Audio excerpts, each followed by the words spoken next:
You wanted the best.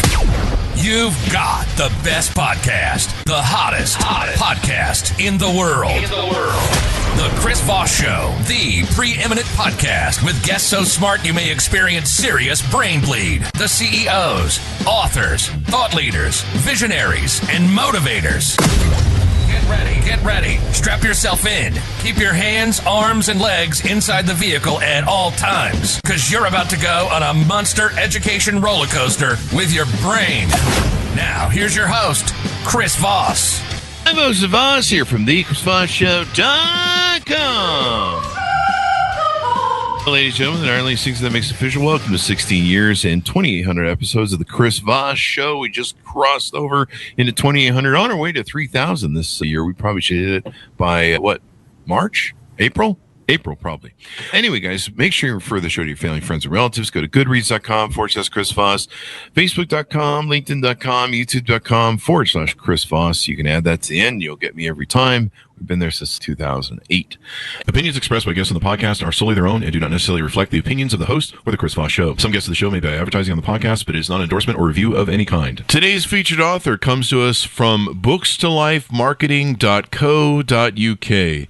With expert publishing to strategic marketing, they help authors reach their audience and maximize their book success. Anyway, guys, we have an amazing young lady on the show. We're going to be talking about her book that she put out in July 25th, 2017. It is entitled Alignment, Move from Internal Chaos to Clarity by Jennifer Cochern. We're going to have her on the show. We're going to be talking about all the deets and how you can maybe have less chaos in your life. Unless you really enjoy chaos, then you can talk to her about how to handle that. Jennifer has experienced many roles throughout her life: learner, teacher, parent, partner, therapist, mentor, farmer, energy healer, author, and coach. In each of these roles, life lessons have been studied and increased self-awareness. Welcome to the show. How are you, Jennifer? I am so good today. I'm so glad to be here. So glad to be here. We're glad to have you as well, Jennifer. Give us your .coms. Where can people find you on the interwebs? Right now, I'm in the middle of a big transition myself. And if you go to Jennifer Cochern, if you just Google me, it will send you out to some of the places I am as I make these transitions. YourAlignmentCoach.com is where I'm headed. I watch for a link to that on the Chris Voss Show as well. Jennifer, give us a 30,000 overview. What's inside your book, Alignment? Oh, my gosh. You know, it breaks everything down into the four parts of our human self, you know, our thoughts, our feelings, how we express ourselves, and the actions that we take. But then it went a new direction as I was writing it and realizing that there's more to it than that. And so then it moved me into accountability, boundary setting, and communication. And it appeared that they all work together. It's just this incredible system that we can all use. Yeah. Alignment. So what was the motivation behind this book? What was the impetus that, a light went on and you said, I should write a book about this? I was having a terrible time in my life. It was a big mess. I could not figure out how to, I don't know. It was like I didn't know how to fix the problems. I was in chaos. And so what I often had done in the past when I was in chaos is I would go find a therapist and I would go talk about my problems. I went to this new therapist who went up to her whiteboard. I mean, I had been sitting there maybe, 5 minutes. She walks up to her whiteboard and she draws a stick figure. And she puts thoughts, words, feelings, actions. And she said, did you know that there was a book written about world leaders and how what they have in common is they're all aligned? And I thought, okay, I'm not sure where this conversation is going. I said, I don't plan on being a world leader. And she said, no, but think about that. The reason that they reach that level of leadership is because they can make quick decisions. They know exactly where they stand on every issue. And all of a sudden, the light bulb went on and I said, oh my gosh, I need to be the leader of my life. I'm in charge of me, right? And I could not stop thinking about it. I mean, it took over. And I yeah, I couldn't stop. And so every day I'm seeing clients and I'm thinking about what they're saying to me. And I said, oh, so your thoughts and your feelings are not matching right now. I wonder why that is. So I'm asking questions and I couldn't stop. So I had to write a book. Now, was there that you got to write a book? Now, is this your first book you've ever published? Yeah. Yeah. It's the first book I've ever published. Congratulations. Is there any more coming? Is there any additional part 2s or maybe books of other interests? That's funny. That's funny that you say part 2, because when I jot down my notes, I put alignment 2.0, because the next part of this is we're not just physical beings, we're also energetic beings. And so my next book, if I get it written and finished and published, is going to combine all of those pieces. So it's our physical being, but it's also our spiritual being. Yeah. So that'll be, you have a pending date for that or anticipated maybe? No. Okay. In the works. So stay in touch. So in alignment, you share stories of your own life and your clients using this alignment model. Can you give us some of those stories so that the audience can understand how this alignment works? Yes. So before we started the show today, I picked up my book and I usually just open up to a page just to remember what I've said, because I forget sometimes that I wrote these stories and what they were about. So there was a time when I was in my 30s where I just had way too much going on in my life. And that happened periodically for me. I just say yes, yes, yes, and then there's too much. So I was of the mindset that I really needed some downtime. I had 4 kids under the age of, I don't know, they were like 6 to 15 or something like that. Oh, wow. And yeah, so there was a lot going on. And one day I decided to go ride a horse. It was being boarded on my back property. And I saw the guy that owned the horse and I said, oh, can I ride the horse? And he's sure. So I get on the horse. I'm thinking we're just going to walk through the back field, but this horse takes off at a dead run. Oh. And not only is running, but bucking. It's a big Appaloosa mare. And she did not want me on her. Yeah. I immediately, within seconds, knew that I had to get off of this horse because she wasn't going to stop. Oh. So I let go. Yeah. I just let go. And I flew off the horse and I landed on the ground and couldn't breathe. And turns out, after they got me to the hospital, I had a compression fracture in my back. Oh, no. Which then required, oh, yes, I got to wear a plastic turtle shell for 3 months. Ooh. Yeah, I still had 4 kids. Fashionable. I still had. And you still have 4 kids to chase around. Wow. I couldn't do any of them. I couldn't bend. I had to sleep in this thing for 3 months. Oh, wow. So this is an example of when your life is completely out of order, something will pull you back in. And sometimes it's not a nice thing. You know, you hear about people getting ill. They get some terrible illness or they lose a partner or someone close to them dies. I mean, you know, those things rock us. They shake us. And all I knew was I could take one day at a time, you know, to get myself back. I had never been through that. I didn't know what having a broken back meant. Oh. Yeah. And so I didn't know the alignment model back then either. But it's one of the stories that I tell to connect with my reader. You know, like big things happen. And you have to have a way to get yourself back on track. Not just give up. You found alignment is the way to establish that clarity from the chaos then. It is. Absolutely is. Yep.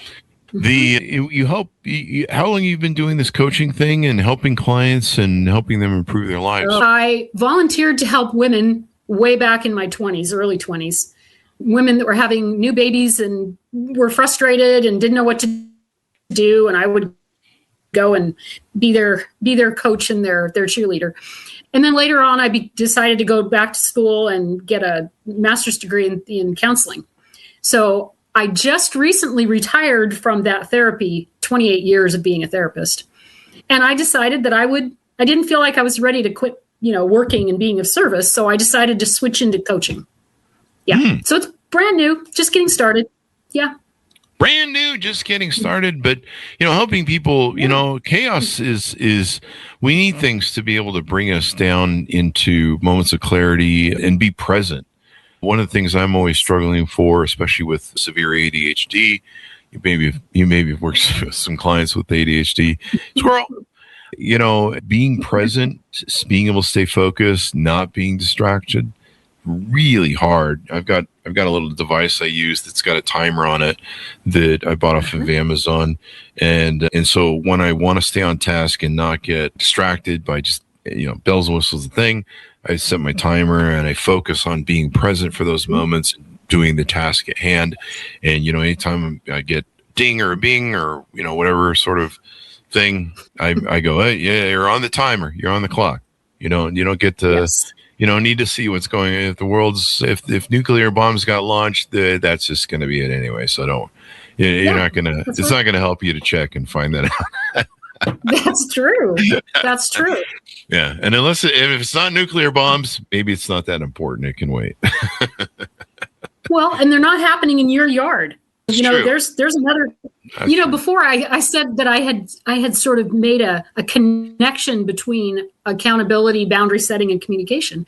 And that's such a great point that you made. Okay, there's a bomb going off, but am I in charge of it? Did I hit the button? Is it happening in my neighborhood? No, it's not. What are you going to do about it? So you set your boundary and say, no, I'm going to stick with this task that I'm doing. Yeah. Do you know how many people don't know what they're accountable for? They don't know. Do we need to communicate to people that, hey, this is your area. You're accountable for this thing there. Huh. Yes. Exactly right. Mm-hmm. And wouldn't life be just beautiful if people could do that? Say, this is not my deal. Right? Yeah.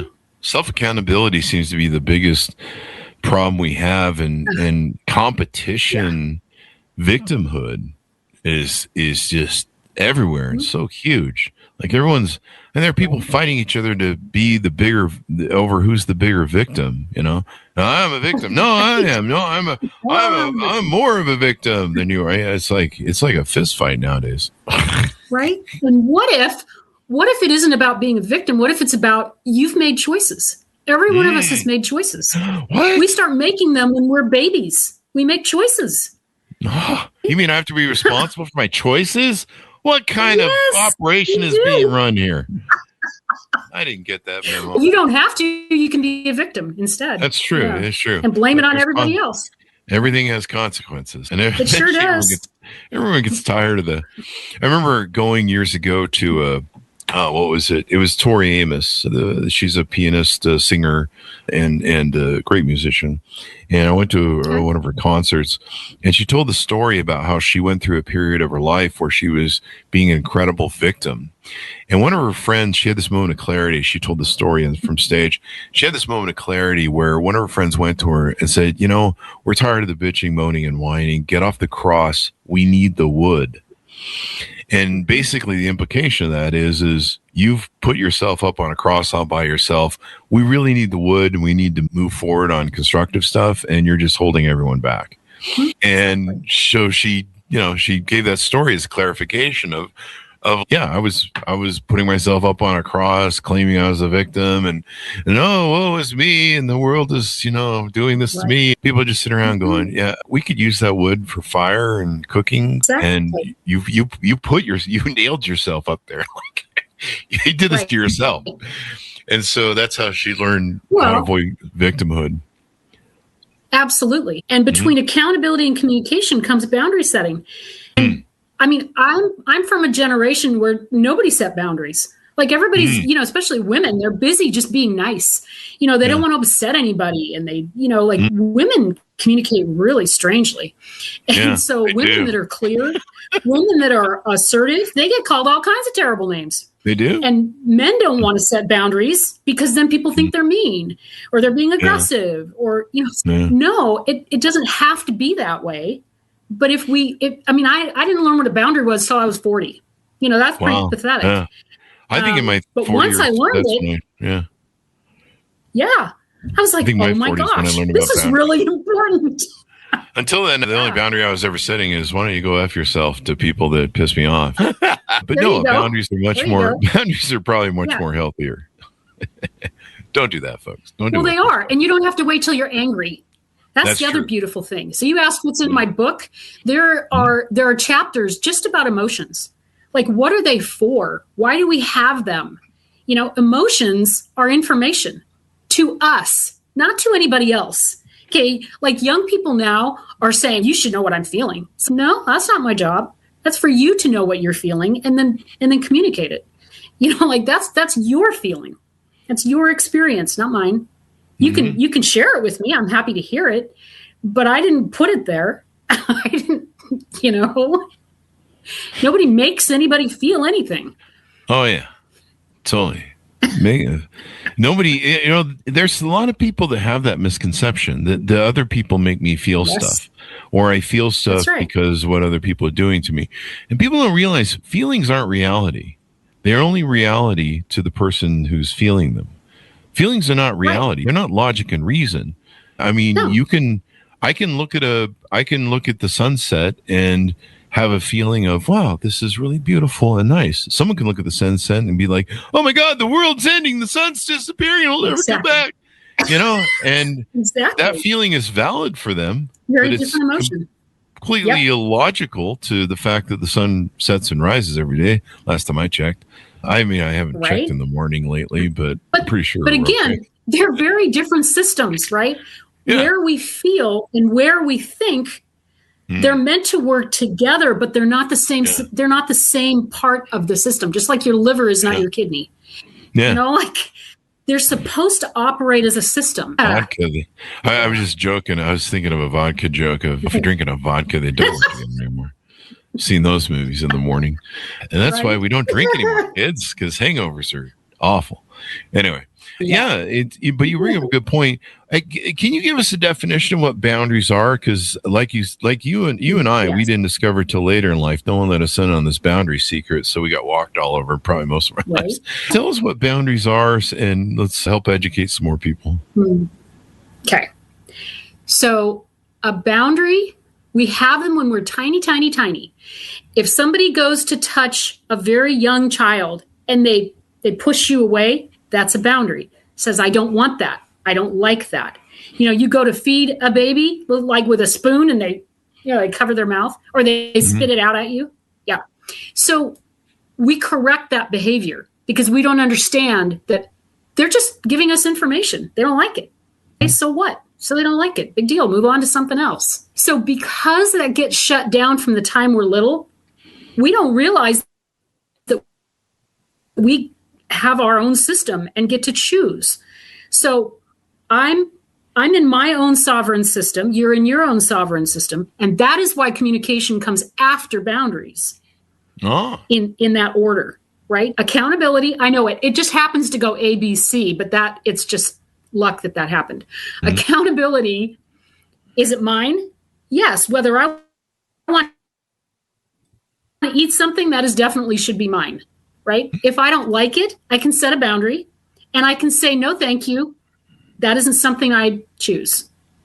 Right? It gets faster as you learn to do it. So that is a physical boundary, right? Don't get so close to me. No, don't touch me that way.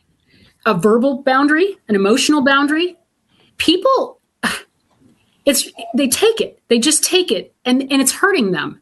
I heard verbal abuse once described as word bullets. And that just stuck with me. You know, it's because they can hurt. I know I grew up saying sticks and stones can break your bones. You know, words can never hurt you. But that's not true. Words do hurt us. They make us feel small or unimportant or not good enough. Or, you know, that's not respect. That's not kind. So if we can understand what boundaries are, they're not meant to be mean. They're meant to create some clarity, right? This is me. This is what I like. This is what I don't like. Yeah. Now, what do you do when someone decides they want to push that boundary or cross it? How do you react to that? Do you lop off their heads or what do you do? You want to. Yeah, First, it's about letting them know you're not hearing me. You're not respecting my boundary.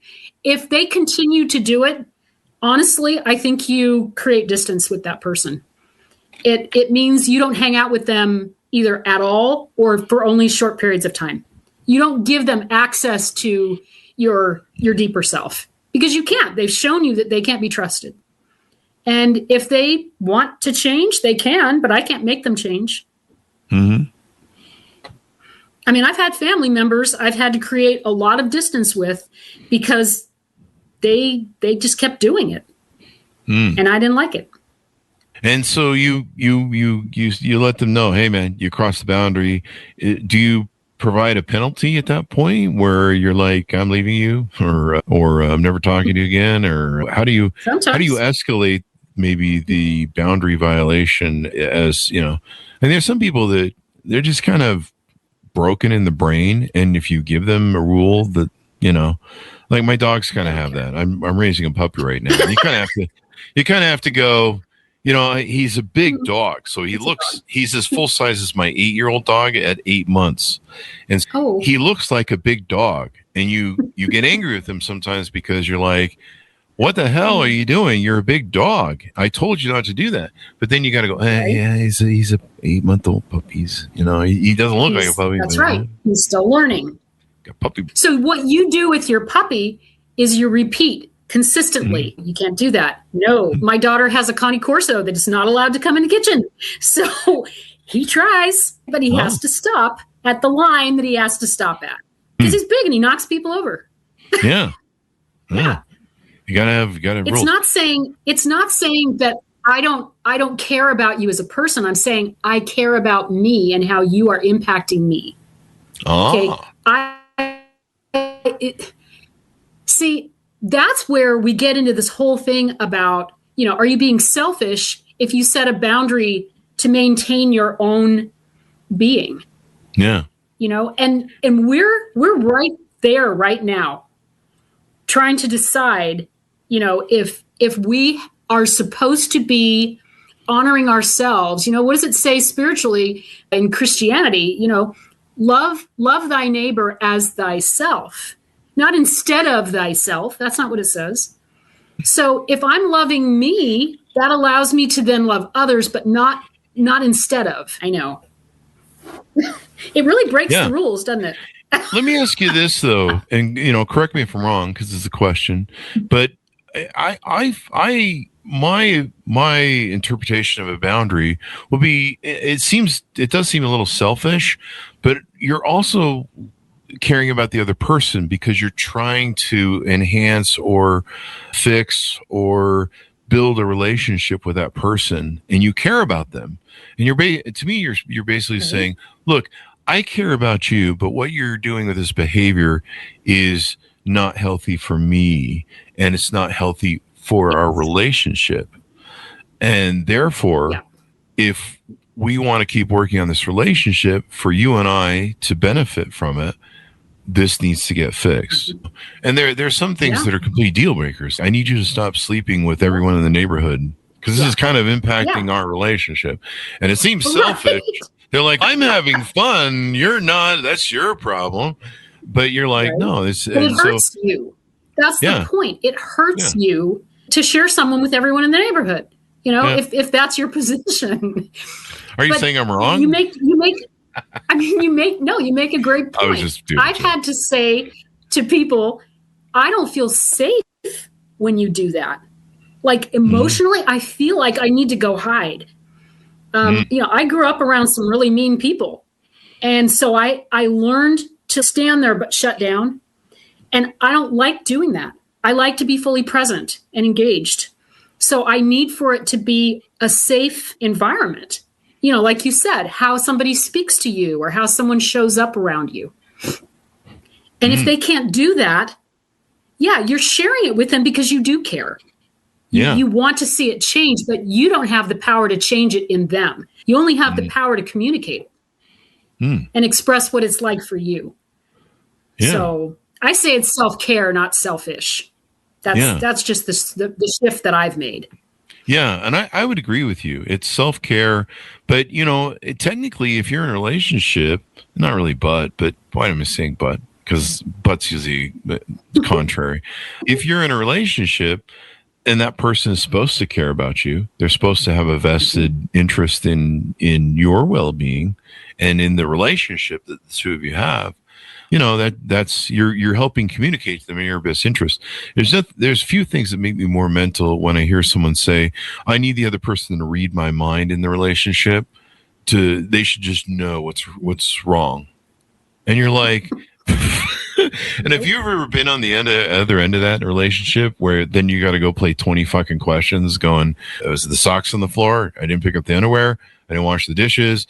It could be any one of 5 million things, especially with people that are unstable or have unresolved trauma and emotional damage. It could be anything, I mean, I remember one time I had a girlfriend sit down with me and we're going to have a talk, and as a man, you're like, okay, I should either just fake my death and move to a new place and just whatever. That's how men are. When we hear we need to talk, we're just like, if we're driving home, we're looking for bridges we can drive off of. Yep. We're just like, this is going to be some conversation about how I'm wrong and yada, yada, yada.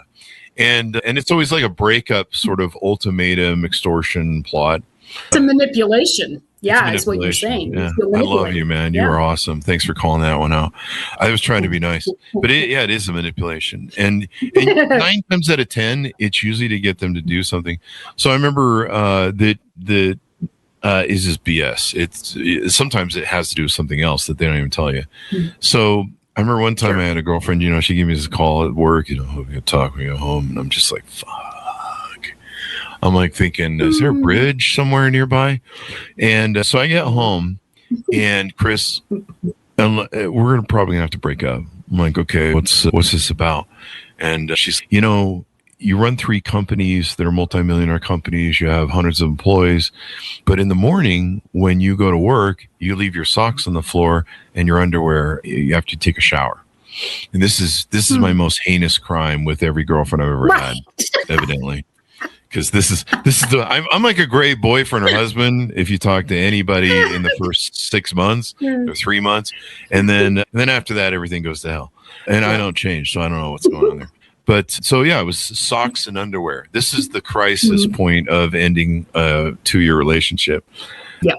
And so I went, okay, we were going to break up over this. Okay. All right. I'll work on it, because I'm a work on it sort of guy. I'm a man. I try and fix things. So I go, okay, I'll work on it. I'll try. Yeah. There's a lot going on in the morning when, there's a few guys at my level, even back then, especially back then, actually. And your mind is somewhere else. And my mind's somewhere else. We got offices in 3 states, 4 multi-offices. I got more employee problems than so anyway, and we're running 3 companies at the same time, all multi-million-dollar companies, losing my brain. So I wake up the next morning and I go, okay, remember to do the socks thing and do the thing. And just out of ponderance, I looked into her closet. She owned most of the closet in the master bedroom. And I had, 2 inches of space or something. You know how that goes. And, and all this shit was on the floor. Like shoes, socks, underwear, dresses, you name it. It was like the floor place to be. And it was an open door right into our master bedroom. So I picked up everything off the floor and started making a pile in the front room. And I thought, I just have some questions. How come I have got to pick up my little underwear and my 2 socks? And this is the rich guy who takes you to the oyster bar 2 to 3 times a week. And, I'm the big Satan in the home.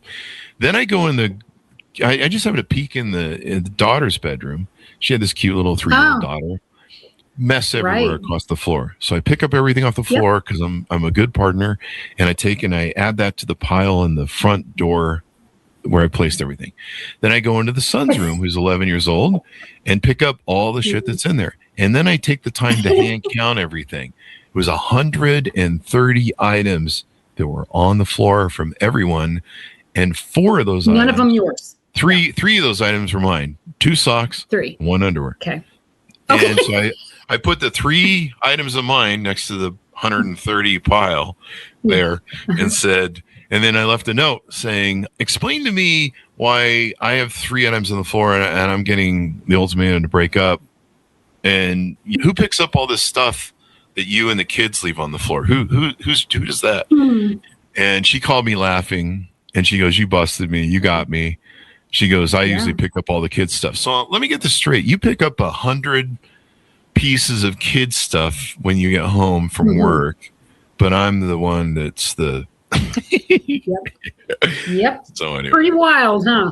Yeah, pretty wild about those boundaries. But so some things, you enforce, some things you may, and it turns out it wasn't about the socks and whatever. Right? No, it's never about the socks.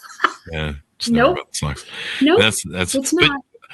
Once again, you have to read someone's mind. So then I'm going, okay, this is really have to ask. Yeah. You have to ask. You have to be curious. And they go, you should just know. Doesn't seem like this is really about the socks. What else is going on here? If you really love me, you should just know.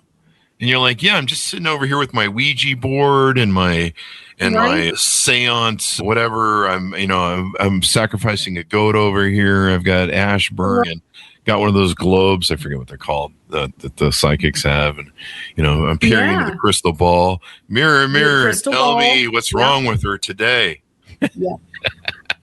So do you begin to see then why alignment is such it's not one size fits all. It's unique to each individual.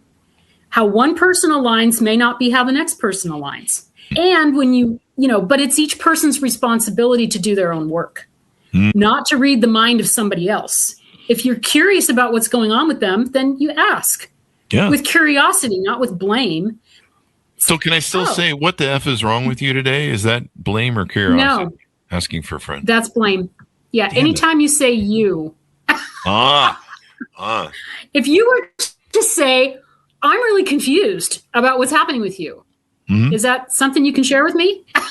Or why are we acting crazy today? Maybe you should use we instead of you, because then you is not blaming, but we would kind of infer that one of their multiple personalities might be responsible for something. Maybe. Yeah. There you go. You know what? Again, when you talk to anybody, whether it's somebody at work, somebody at home, I mean, I've done it with complete strangers before. Me going to the bank and the bank teller was just rude. I mean, I'm just standing there like trying to cash a check or something. And she was not nice. And I looked at her and I said, I'm sorry. Did I do or say something that upset you? And it was like I held a mirror up to her nastiness, and she just stopped and she said, Oh my gosh, I am so sorry. Something just happened. And I guess I was still in it. I said, yeah, that isn't a good idea. Take a minute and get yourself settled again before you come to the window, because I didn't do anything. Yeah. But rather than call her names and say, I'm not coming to this bank anymore because you're this or you're that, it's just like saying, what's happening? What did I miss something? Help me understand. I had a professor in school that used to say that. Help me understand. And he'd scratch his chin, and curiosity is really different than blame and being mad at somebody. It just is. Can I say, help me understand why you're a dummy? Is that what about this are you not getting? Right? What are you not getting? Yeah. So again, once we say you, that's it's like attack mode. So people become very defensive, right? You attack, they defend. And then you're stuck in that power struggle thing. And you can't have any good conversation from there. You're not going to have positive or helpful communication ever. You do you. What's your experience? What's going on for you when you're being asked to pick up these 3 things in the bathroom when everybody else gets to be, pigs? Complete slobs. Yeah. It's a legitimate question. Why maybe she wants to do it to her kids, but she's conflicted about that. So she takes it out on you. Yeah. But that's not right either. Yeah. I don't think I ever figured out what that was about, but it didn't matter anyway. But at least she admitted that you got her. Yeah, she was laughing when she called me. I mean, some people would be angry and they would double down on it. She was at least laughing when she called me, and she goes, "Yeah, I pick up all the things." And I go, "So let me get this straight. You love your children more than me," which is fine. But it's good to know where I stand here. You're willing to break your back to bend over and pick up 100 things on the floor every day that your kids left, but God forbid, I'll just remember that next time you want to go to the oyster bar. So I'm gonna go back to that story. That's beautiful. It's a beautiful example. So what if she's got all this resentment build up because she's not having her kids take responsibility for their stuff, and because she's full of all this resentment, it projects onto you over three little things that are not a big deal. But that 11-year-old is perfectly capable of picking up everything. And even the 3-year-olds are really good at wanting to put things away and organize if you do it with them. Yeah. So really, there's no excuse. It was a funny thing. I mean, she had a drinking problem too, so there was that. So some of that may have. She was a good woman. She just addiction and inherited alcoholism is an awful thing. People are doing the best they can sometimes, and Absolutely. I was too. I wasn't the perfect boyfriend either. Just so people know, I believe you and I come from the world where when there's problems with people, we just go takes two to tango and 50-50. Nowadays, it's always, I didn't do anything wrong. I was the Jesus Christ perfect one in the relationship, and the other person was Satan. No such thing. I will tell you, after an 18-year marriage that I finally just threw the flag up and got out of, the father of my kids, it took me a long time to see my part in what had happened in the marriage. A long time. Oh, shoot, I did that.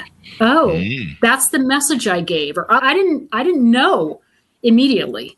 It took some more work, and it helped, but I wish that everybody, and my clients have said this to me too in the past when I was doing therapy, they don't understand why everybody doesn't just go talk to somebody, why don't people do this? You don't have to be diagnosed with a mental health issue to have somebody to just work things out with, And it helps keep you grounded in reality. Like I even in business or my person, I ask my friends from time to time, be honest with me. I mean, am I screwing this up? Where am I? Am I living in my own private Idaho? That's a song if you don't know. You live in Idaho, that's why. But am I living in my own private world that I built, that I'm going, hear no evil, see no evil, speak no evil, la, la, la, la. Or am I on point? And I try and get people around me to not be my yes men, and they'll tell me when I'm wrong, which is what they do all the time now. So I guess that backfired because I'm wrong a lot. Actually. So long as you can hear it. I mean, hearing feedback is hard, right? I mean, I'm still not going to change though. I'm kidding. Okay. Some people like that. You'll still tell them they're wrong. They're like, I'm just going to keep doubling down on that because that's how I roll. Yep. So let's get some good plugs in here as we round out the end of the show on your website and coaching service you offer. What sort of client is your ideal client? What qualifications they have to have? Maybe net worth, minimum spend. What sort of issues maybe they need to have, et cetera, et cetera. Yeah. I have decided that I'm not interested in being one of those $50,000 executive coaches. I like to help everyday people with everyday issues, just like I've always done. Somebody who has read the books and done the classes and, done the self-work, and it's still not working and they're confused. That's my ideal client. That's who I was. I've done all this stuff. Why isn't this working? And that's who it is. Absolutely. And these are, like I say, they're everyday people. They might be parents. They might be people transitioning, their kids are off to college or moving out. They might be people who can never get ahead at work. Like things are going okay personally, but their job is never what they want it to be because we're back to that, can't access their own internal stuff. Like I worked with a woman who was making a lot of money. She was a consultant, but working for people above her. And we worked together for about 8 weeks. And she came in the very last time I saw her. And she said, you know what I did? She said, I decided to have my own consulting business. She says, I don't need to deal with these other people anymore. I know what I know. And she went and did it and already had clients. I mean, she was so excited. Wow. Yeah, it is a game changer. It seems like a small thing, but it just shifts everything. Oh, yeah. You can do a self-check with yourself. Am I in alignment or am I still off?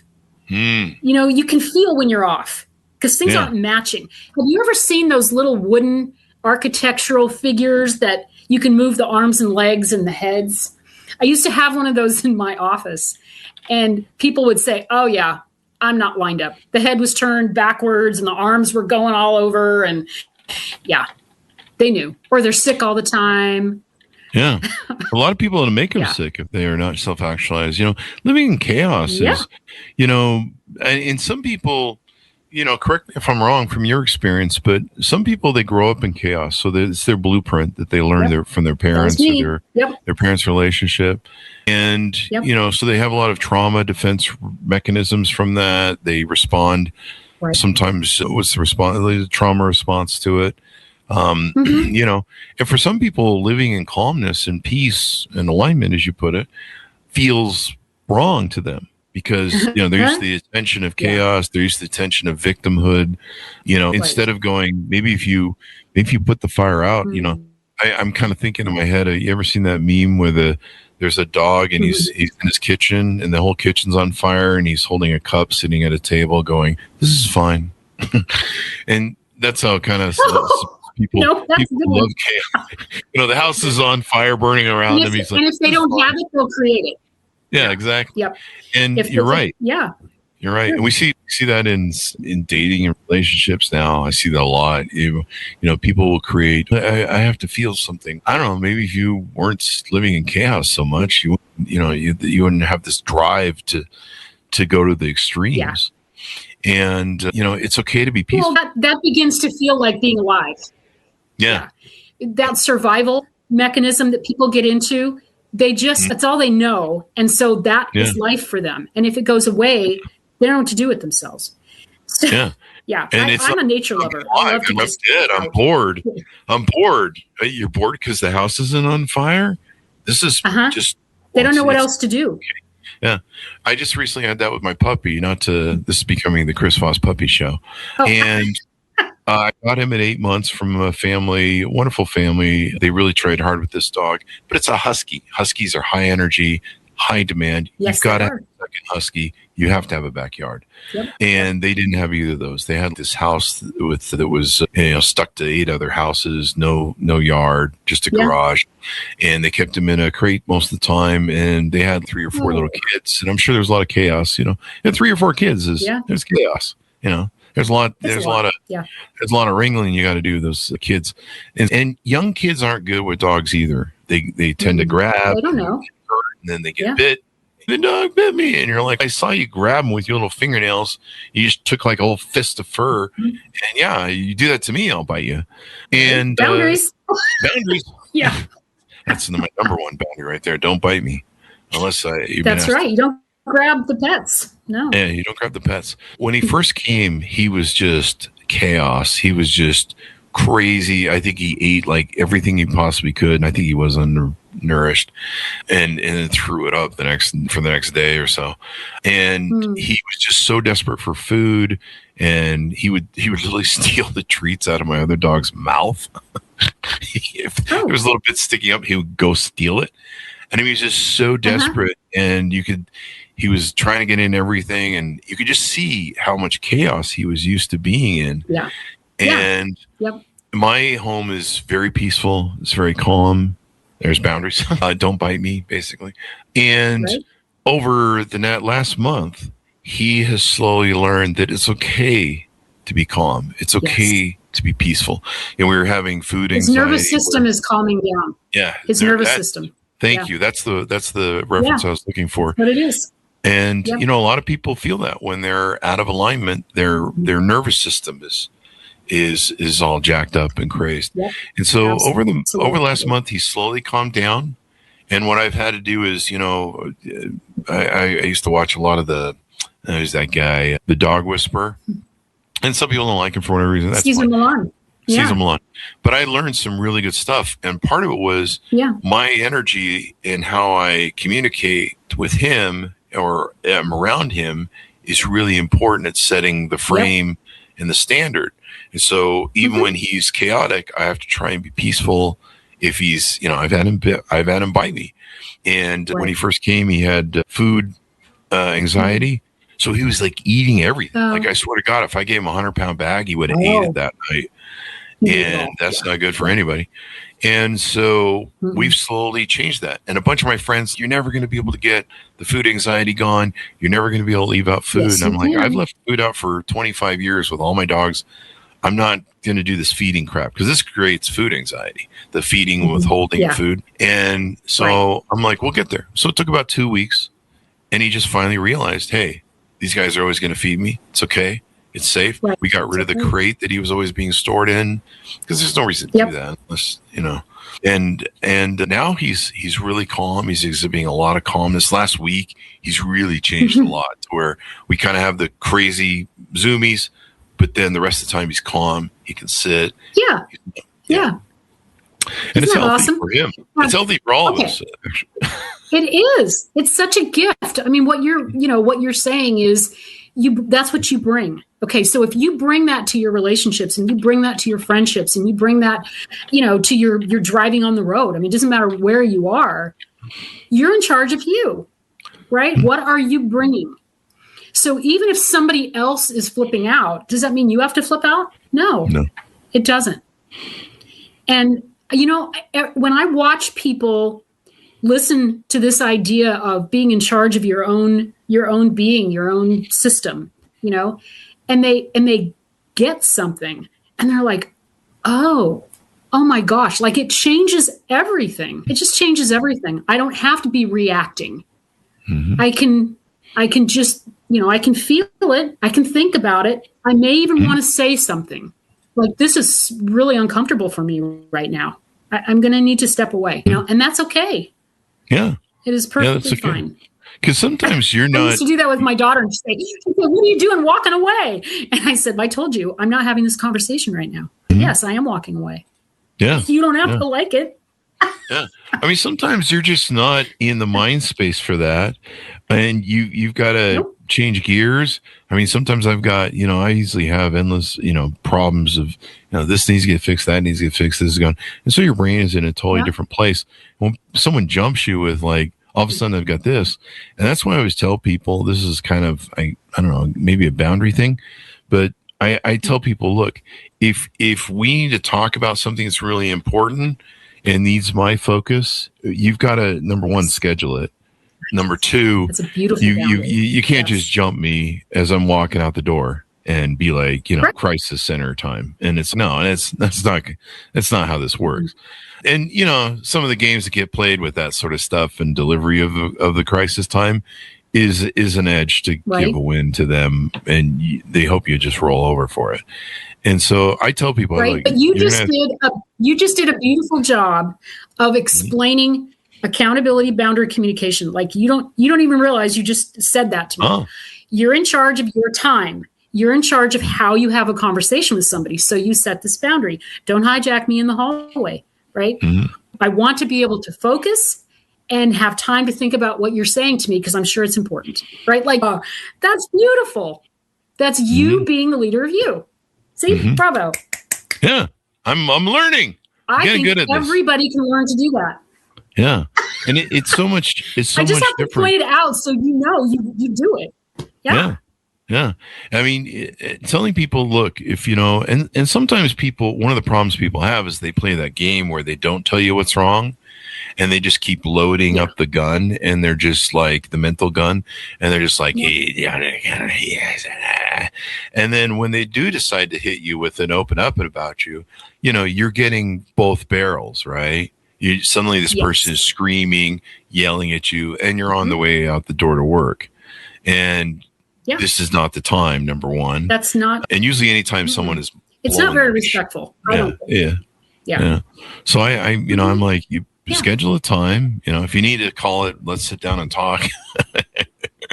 You're welcome to, but I mean, Yep. it really shouldn't be that way, because that's really an extortion tactic. Most guys know that when we sit down and talk, this is the breakup conversation. In fact, if I'm not in a serious relationship with them, if they drop down on me, I go, let's just break up, because this is what this is about. It's some sort of extortive thing you're doing here. I'm not vested enough into this to deal with your bullshit right now. But schedule a time. And you already know that. Yeah. In fact, I've often said that if I get in a relationship again, a serious relationship again, I'll do preventative psychotherapy. So I'll do couples therapy where we go in maybe once a month or every quarter, and we go, hey, I know we're fresh. I know this is new. Everybody's still got good feelings. We're still in the honeymoon phase, but what's going on? Anything we need to address here? Is any weirdness going on? Any things that my psychic mind needs to read? What am I doing to change? And just before it turns into that explosion. And this is probably a great point for everything you and I've talked about. And the reason why you need to do this alignment is you don't want to get to the point where you're going to explode on somebody. You want to communicate the issues and deal with them. Yep. Agreed. Yeah. I worked with couples for a while, and then I realized it was terrible. But I did it for a couple of years. And the one thing that came up again and again and again is they did not know how to listen. Wow. Effectively. What? One would be saying something, the other one would be getting ready to fire back. And so I would say, I'm going to teach you reflective listening. This is what it looks like. And I would describe it, and I would do it with each of them individually. And I'd say, okay, what did you hear them say? That's all I want to know right now. What did they just say to you? What are you going to come back with? What do you think they just said to you? And it just blew my mind that nobody knew how to do this. I was like, what did they say? I was busy forming my answer. Exactly. And you know what? We're taught that as children. Yeah. We're not taught to reflect on what our parent just said. We're just supposed to stand there and take it, and then they say, look at me when I'm yelling at you. It's like, why would anybody do that? Yeah, that's like a riot. Let's do that. That's terrible. That's what I want to see. Someone waving a belt at me. It sounds like my whole childhood. But I learned a few things. I have so much more hope for humanity. I've always been a very hopeful person, and I know that people can do this. I just know they can. Hope is one of our most endearing forms, on top of all the other negative ones. But hope. To be better people, to build better. And people can read it in your book. How can people reach out to you? Yep. How do they find out if the two of you are willing to work together in a fit? Because I'm sure you qualify your clients. How can that whole handshake take place and get to know each other? My understanding, I just got a new website, and it's through a company called Paperbell. So if you go to Paperbell, just like it sounds, PAPERBELL.me, then there's a semicolon, or is it a colon? 2 dots. And then Jennifer_Cochern. And Cochern is Cochern. It gets misspelled a lot. Yes. You can even Google me. I mean, if you're just not sure, you'll find me out there. Find her out there. Yeah. All that good stuff. It's been a fun and wonderful show. The longer shows are the better shows. We have people on with novels, and you can't talk about the middle or the end, so they're usually shorter shows. But when we're talking about nonfiction stuff, we can dig into it. So we got a lot of fun here, Jennifer. Thank you for coming on the show, and hopefully we change some lives and get in alignment for people there. I hope so too. Thank you for this opportunity. This is fun. And thank you. We had lots of fun on the show. We told all the horror stories of Chris's relationships with his dogs and girlfriends. That makes for a great show, doesn't it, though? Anyway, right now my dogs are like probably peeing on my floor. He's talking about us on the show again. Anyway, order up Jennifer's book, puppies. Anyway, order up Jennifer's book, Alignment. Move into, I'm sorry, let me recut that a third time. This is the ADHD working. Alignment. Move from internal chaos to clarity. Out July 25th, 2017. Thanks, audience, for tuning in. Go to goodreads.com/Chris Voss. And one caveat I'll put here. We talked with Jennifer on the show about how the healthier natural state for your human being is to be in alignment and not chaos. So please, if you're someone who is raised in chaos, if you have to bring chaos and drama into your relationships, there is a better way. And you may not know what that way is because you've never lived it, but being in a healthy, non-chaotic, yeah, it's boring. I'll be honest with you, it's boring. It's boring not having chaos. At first. It's boring getting stuff done, and yeah, you're just like, but it's very beneficial because then you sit around and go, oh, what can I do with my time to maybe make some more money or maybe spend more time with my family or kids? Yeah. And you're not spending all that time just in the pity party of victimhood or creating drama or creating problems, and then your life is suffering. But yeah, if you don't have peace in your life, you need to go find peace. So go call Jennifer. Thanks for tuning in. Be good to each other. Stay safe. We'll see you guys next time. You've been listening to the most amazing, intelligent podcast ever made to improve your brain and your life. Warning, consuming too much of the Chris Voss Show podcast can lead to people thinking you're smarter, younger, and irresistible sexy. Consume in regularly moderated amounts. Consult a doctor for any resulting brain bleed.